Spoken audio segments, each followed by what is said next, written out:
Hello നമസ്കാരം.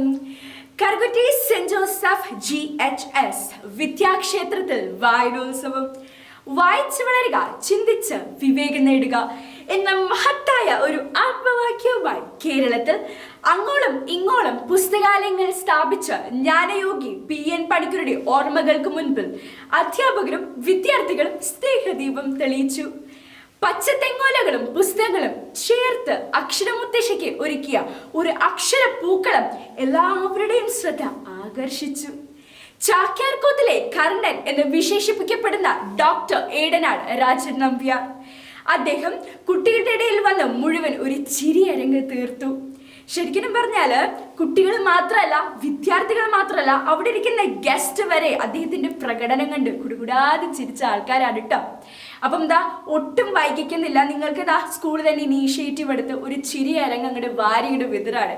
അപ്പം ഒട്ടും വൈകിക്കുന്നില്ല, ചാക്യാർകൂത്തിലെ തത്സമയ ദൃശ്യത്തിലേക്ക്.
മഹാരാജാവ് പുത്രിയുടെ സ്വയംവരം സ്ഥിരപരീക്ഷയായി നിശ്ചയിച്ച് രാജാക്കന്മാരെ ക്ഷണിച്ചു വരുത്തിയ ശേഷം ദൃഷ്ടഭിന്നൻ സഭാമണ്ഡപത്തെ പ്രാപിച്ച് രാജാക്കന്മാരോട് ഇപ്രകാരം അരുളി ചെയ്തുവായത് എപ്രകാരമെന്നാൽ: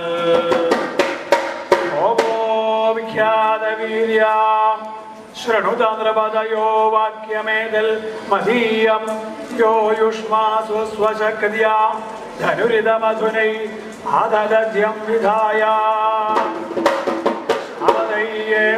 ശൽക്കൈ ഗഗനജലമലം ധേത്വമേതത് ശരവ്യം തസ്മൈ വീരായ ദത്ത അഖില ഗുണഗണസ്യാഗര ഉദരീമേ. ഭോ ഭോ വിഖ്യാതവീര്യ ശൃണുത.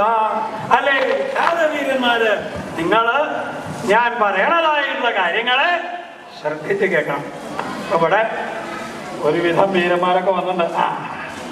ഇങ്ങനത്തെ മുതലാണ് അല്ലേ, പാതാളത്തിൽ നിന്ന് വന്നേക്കുന്ന ആൾക്കാരാണ്. പല തലത്തിനാ ദേവലോകത്ത് നിന്ന് ഒരാൾ വരുന്നുണ്ട്. കണ്ടോ എന്താ വരാത്തേക്ക് വെച്ച് കണ്ടില്ല. ഇങ്ങനെ ഇരുന്നല്ല, ഇങ്ങനെ ഇരിക്കാം, ഒന്ന് സ്ഥലം കൊടുക്കൂ അവിടുന്ന്. ദേവലോകം ഞാൻ എന്താ താമസിക്കണേ ഇങ്ങോട്ട് വരാന്ന് കേട്ടിട്ടായിരുന്നു കേട്ടോ.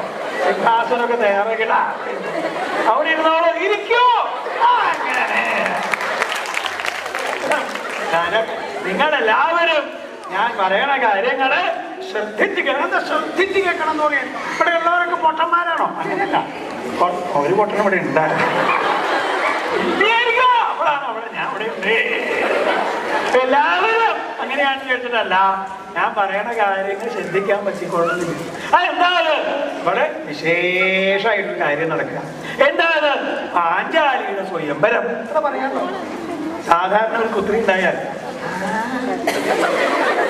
നോക്കൂ, ഒരു പുത്രി എന്റെ മോതിക്കല്ല കിണ്ടിമുക്കി അങ്ങോട്ട് നോക്കാം. അങ്ങനെ ഒരു പുത്രി ഉണ്ടായി. ഇനി എന്താ വേണ്ടത്? ആ പുത്രിക്ക് യോജിക്കുന്ന സുന്ദരനായ ഒരാളെ കണ്ടാൽ വെളി വെച്ച് കൊടുക്കുക. അവിടെയാണ് സുന്ദരിമാര് മാത്രമേ ഉള്ളൂ, സുന്ദരന്മാരില്ല. അല്ലെ, നമ്മൾ എത്ര സുന്ദരിമാരായി. ചിലതിനെ കണ്ടാൽ തന്നെ പേടിയോ സുന്ദരിമാർ. അപ്പോ ഇനിയിപ്പോ എന്താ ചെയ്യാ? യോജിക്കുന്ന ആളെ. അതുപോലെ പാഞ്ചാല മഹാരാജാവ് വിചാരിച്ചിട്ടുണ്ടാവും, അല്ല അർജുനന് കൊടുക്കാൻ ഒരു മകളുണ്ടാവണേന്ന് പ്രാർത്ഥിച്ചു പാഞ്ചാലൻ. അങ്ങനെ പ്രാർത്ഥിച്ചൊരു പുത്രി ഉണ്ടായി. വേലി കഴിച്ചു കൊടുക്കേണ്ട കാലമൊക്കെ കേൾക്കണു. പാണ്ഡവന്മാർ മുഴുവൻ അരക്കില്ലെന്ന് തീയിൽ പെട്ട് മരിച്ചു. തിരിച്ചാ ചവിട്ടി കൊല്ലി ഞാൻ പറയാം. നല്ല കുട്ടികളാ പറയുള്ളത്. പാണ്ഡവന്മാരൊക്കെ മരിച്ചു. എന്തായാലും മരിക്കേണ്ടവർ മരിച്ചു അല്ലേ? ഇനി അർജുനനോളം സുന്ദരനായിട്ട് ആർക്ക് വേലി വെച്ച് കൊടുക്കുക തീരുമാനിച്ച് മന്ത്രിസഭ വിളിച്ചു.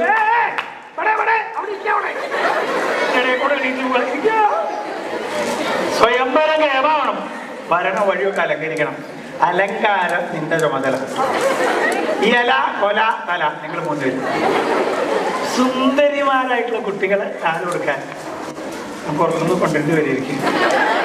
അപ്പൊ ചിലർ അതിൻ്റെ ഉള്ളിൽ അപ്പൊ ഞങ്ങളോ ഈ താടകയും ഭൂതനെയും അതൊന്ന് താത്തു.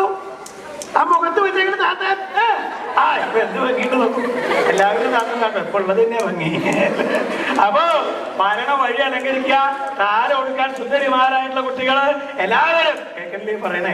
മുമ്പിൽ അവിടെ ഉണ്ടാവണം. സുന്ദരിമാരോടായി പറയണത്. അല്ലെങ്കിൽ അതിൻ്റെ ഉള്ളിൽ നിന്നൊക്കെ ആൾക്കാർ അതാ സുന്ദരിയുടെ കഥ പറഞ്ഞ ഒരാളാ. സുന്ദരിമാർ എന്നെയാണോ ആ സമയത്ത് ഞാൻ. അപ്പൊ ഇങ്ങനെ സുന്ദരിമാരായിട്ടുള്ള കുട്ടികൾ താലെടുക്കാൻ ഗംഭീര മേളത്തിന്റെ ചുമതല ചേർന്നേൽപ്പിക്കാം. ഇത് അടുക്കുന്ന ആൾ ഇവിടെ നിൽക്കണം കേട്ടോ. അദ്ദേഹത്തിന് അവിടെ നിർത്തി കുടിച്ചിട്ടേക്കാന്ന് പറഞ്ഞാൽ അദ്ദേഹത്തിനാവും മേളം. അദ്ദേഹത്തെ കണ്ടാൽ തന്നെ ഒരു മദ്ദളം തരികത്തെ കാണാൻ. മേളത്തിന്റെ ചുമതല അവിടെ എന്തിനാ പറയാനോ?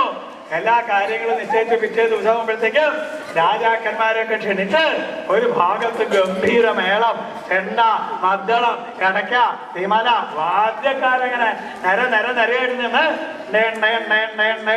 മടക്കാം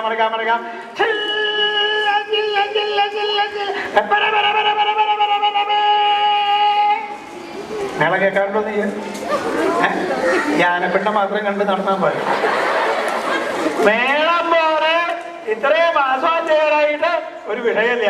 മേളം അങ്ങോട്ട് തുടങ്ങാന്ന് പറയല്ല. മലരുന്ന മങ്കുണ്ട് ഞങ്ങളുടെ പഠിക്കുന്ന ഭോ പ്രഹര പ്രഹര പ്രഹര പ്രഹര കൊത്തച്ചക്കേടെ കുറുച്ചോടെ കടിപിടി കത്തോണ്ടോടുമ്പോ കരം പിടിക്കും, ചെവിടി തല്ലി പൊട്ടിക്കും. അത് കേൾക്കുമ്പോ ഗംഭീര മേളം. ഒരു ഭാഗത്ത് സുന്ദരിമാരുടെ സംഗീതം,